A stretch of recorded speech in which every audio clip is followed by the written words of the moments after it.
Hey everyone, welcome back to another episode of Checked In. It's your girl Camille back for another solo episode to share 13 event promotion tips for anyone who considers themselves a modern day event marketer.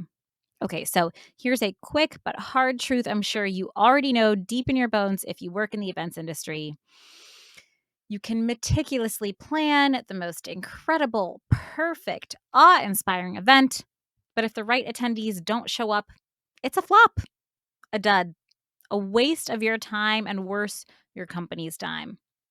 So, there's arguably nothing more critical to event success than a thoughtful event marketing and promotion strategy. And if you've ever had that panicked thought, how can I get RSVPs or ticket sales up? First, you're not alone. We've all been there.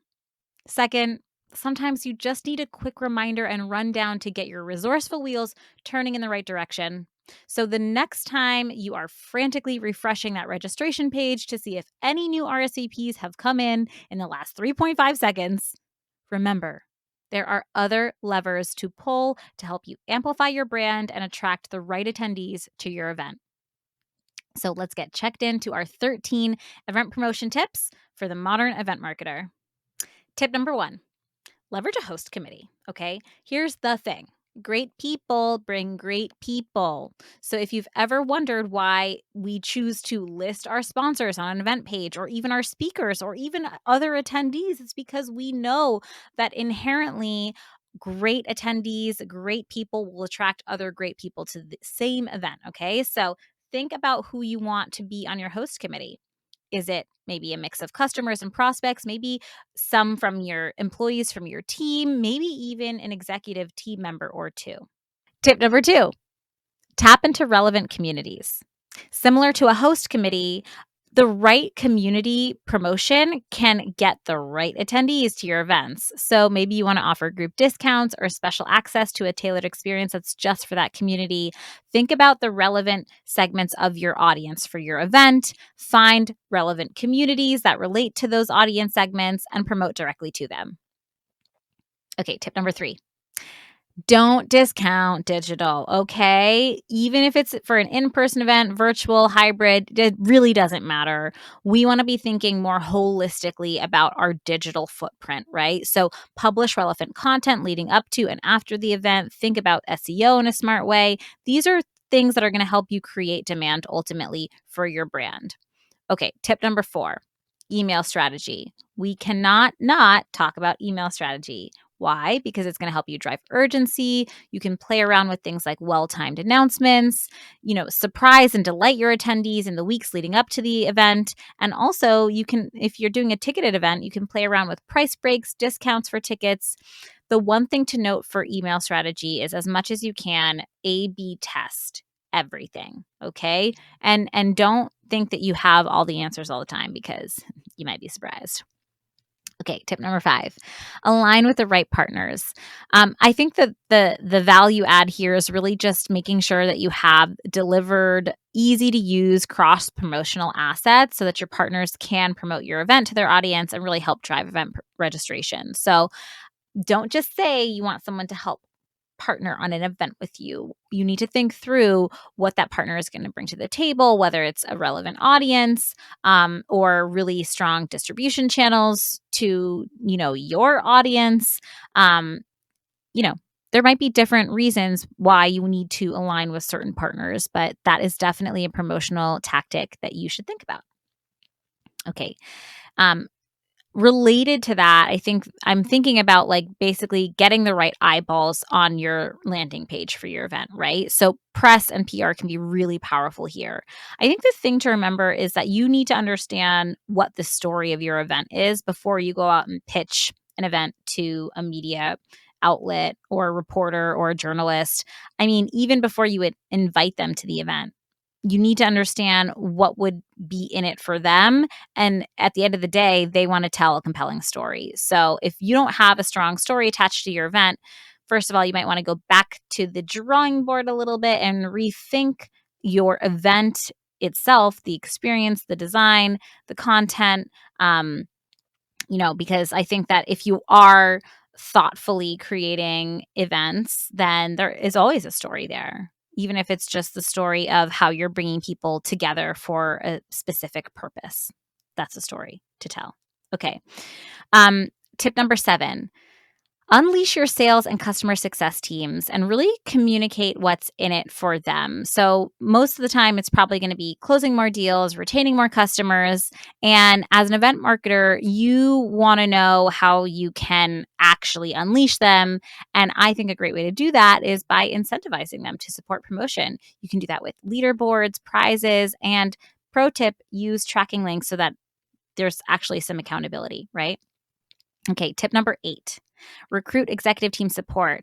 Not just internally is this important. Of course, you want your executive team to support your events, but externally, they can be really powerful promoters. So maybe you want to ask them to be part of your host committee. Maybe they don't have the bandwidth to be part of the host committee officially, but they're willing to promote your event via LinkedIn or email, maybe even copy and paste some email copy to their top 50 contacts. That's kind of an easy ask if you make it easy for them. So think about how you can recruit and leverage your executive team to support your event promotion strategy. Tip number 9. Make the most of your digital front door and back door windows, all the doors, all the windows, all the entry points. Okay. So I'm talking website, right? I love a website homepage banner, but you can also leverage newsletters and an in app notifications like a Pendo pop up. Okay, we're almost at the end. Tip number 10, utilize waitlist functionality. I love this for in-person events. Not only does it help you keep a handle on headcount, you can actually drive urgency and low-key create a sense of FOMO during your promotion process. Okay, tip number 11, repurpose content from virtual events to feed organic and dark social channels after your event, right? So this is all about working smarter, not harder. The key here is that you just need to flip your virtual events on demand and let them work for you over time, sometimes even in your sleep. There's nothing I love more than waking up and seeing new registrations for on-demand content from a live event that happened months ago. Okay, we're almost at the end. These last two are maybe some of the most important ones in my opinion. This number 12 is automate your reminder emails and other pre-event comms to save you time so you can reinvest that time into more manual promotion tactics like, let's say, LinkedIn messages to target attendees, which I have leveraged in my playbooks. It works so well. I cannot recommend it enough.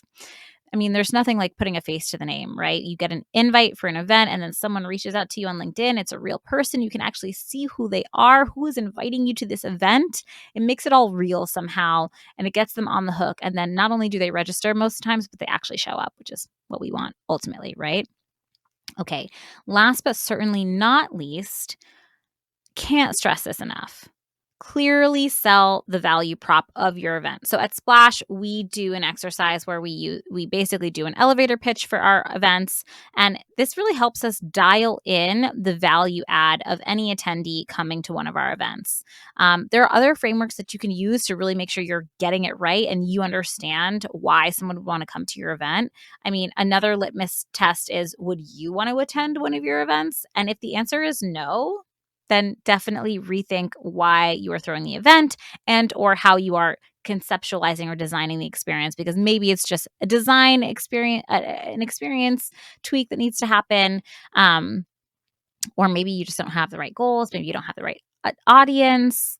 So many factors that can go into an unsuccessful event. We want to focus on the ones that will help us get to a successful event. To recap everything really quick, here's the rundown. 13 event promotion tips to help you get the right people to your events. Leverage a host committee. Tap into relevant communities.